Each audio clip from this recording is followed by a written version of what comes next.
And when I hurt my shoulder, I found that I wasn't able to have that release like I was getting in the past. So I started just everything started building up, and it kind of culminated in a point where I was working 3 jobs at the time, and just I didn't know how to stop. Like I didn't know how to have a sort of balanced lifestyle. And I ended up just crashing. I got really sick. I ended up getting meningitis and ended up in hospital. And I don't know how I got it or, anything. But, I mean, I believe that it was because I was pushing too hard for too long. And my body or the universe or God or whatever you want to call it was like, if you're not going to slow down, like we're going to make you slow down. So that really just smashed me. And took me quite a long time to kind of get back on my feet after that, like energy wise and just physical wise. And I was like, right, well, I have to learn a new way of dealing with all this, this emotional turmoil or whatever's going on inside me. So I had to start looking at other options. So I started doing therapy, counseling with a psychologist. And I found that very helpful. I did quite a lot of that over a couple of years with different therapists, and that was really good to just unpack things and get stuff off my chest and work through kind of like the more narrative sort of storyline that we have in our head, the stories that we tell ourselves every day about who we are and what we identify as. So that was quite helpful, but after a certain point, it kind of just got to be like going to speak to someone and just talking about your problems, and you'd feel a little bit of relief, but nothing was really changing, which I think is an issue a lot of people run into. I think talk therapy and cognitive behavioral therapy is absolutely fantastic, but it's not the full story. There needs to be an element of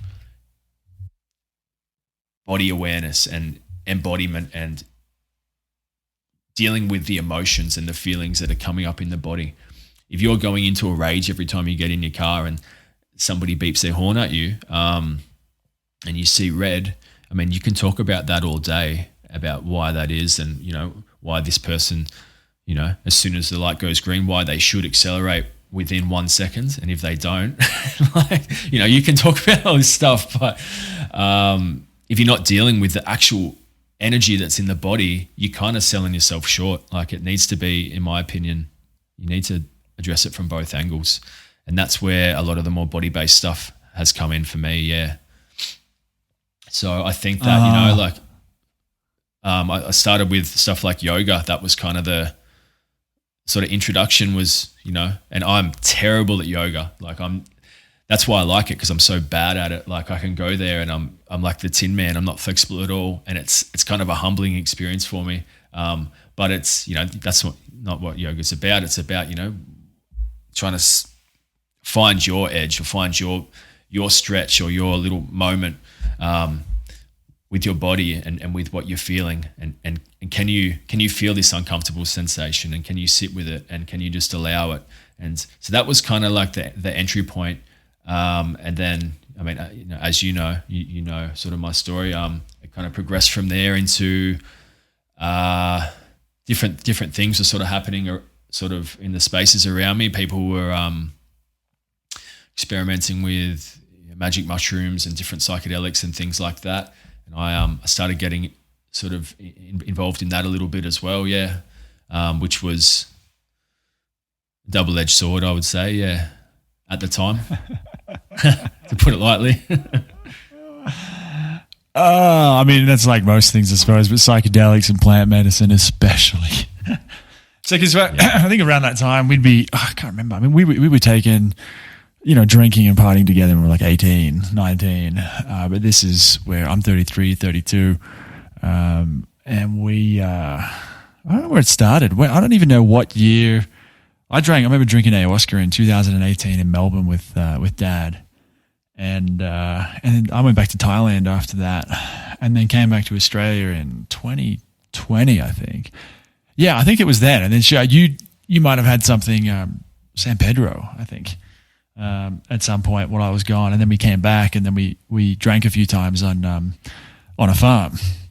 Yeah, which was and that was just after I'd got into some of the embodiment stuff, and you were still sort of on the fence with it and more like doing yoga and qigong, I think.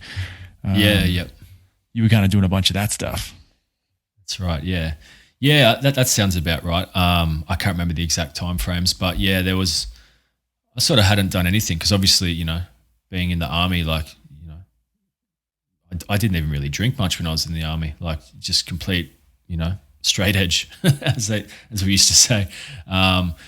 But yeah, so there was kind of like, I think the first thing I did was, the San Pedro cactus. I did a ceremony with that, and that was quite beneficial. Yeah, like I did it with a group of people out on the farm in kind of rural New South Wales, as you know, and it kind of helped me to learn to trust people again, because up until that point, I'd sort of since getting out of the army, like sort of, I don't know, I'd become a bit antisocial and had a hard time just being around people that I didn't know really well.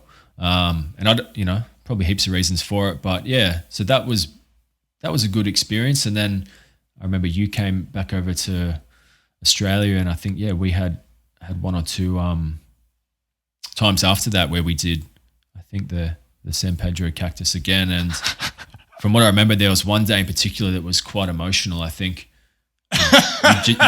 you just you might not want to talk about this. No, let's go ahead. I was going to bring it up anyway. Now that we're there, I think you had just broken up with your girlfriend at the time, and I was sort of realizing that the relationship that I was in, which was a 5-year relationship, was coming to an end. And I remember we were just kind of bouncing off each other, and just there was a lot of tears, and there was a lot of heartfelt conversations, and it was really good. Yeah, it's an interesting. I remember. I think we were sitting around, we were like a little fire. There's 5 or 6 of us there, and you were playing guitar, and I don't know. I just started to feel really sad. So I'd just broken up with my girlfriend in Thailand, 4 years. This girl in Thailand. I was like, I think I'll just drink San Pedro the day after, because obviously I'm really sad and this will just move it quicker is my thinking, which is exactly what happened. Because you were playing guitar. I went for a walk somewhere because I could just feel the sad. I just needed to cry. And so I'm just crying over near this fence, and then you and another dude start walking over, you playing the guitar, and I remember you playing this like happy reggae song, and then you got close, and then I think you saw me that I was crying, and then you burst into tears because it's like that's what happens in these ceremonies with plant medicine. It's like things resonate. So if someone else is having all this grief, the sadness come up, and there's sadness in another person, it's like they resonate like guitar strings, and it brings it up, and then this other person takes them into their stuff. And after that, I mean, there was anger too. I remember you screaming at the top of your lungs on top of this hill.